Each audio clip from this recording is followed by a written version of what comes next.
नमस्कार. Rise with Tejaswini या YouTube चॅनलवर आपलं स्वागत. माझी खास मैत्रीण तेजस्विनी हिने मला कविता म्हणण्याची संधी दिली, त्याबद्दल तिला थँक्यू. तर निसर्ग कवी, रानकवी, कवी नादू महानोर यांची ही कविता मी सादर करत आहे. त्यांचं निसर्गाशी असलेलं उत्कट प्रेम, शेतीवर, शेतीच्या पिकांशी असलेलं नातं ही कविता दर्शवते. चला तर मग सुरुवात करू. या नभाने या भुईला दान द्यावे आणि या मातीतून चैतन्य गावे. कोणती पुण्य अशी येती फळाला, जोंधळ्याला चांदणे लपडून जावे. या नभाने या भुईला दान द्यावे आणि माझ्या पापणीला दूर यावे.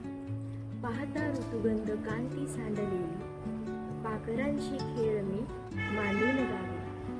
गुंतलेले प्राण या रानात माझे, फाटकी ही झोपडी काळी समाजी. मी असा आनंदोनी बेहोश होता, शब्दगंधे तू मला वाहूत घ्यावे. या नभाने या भुईला दान द्यावे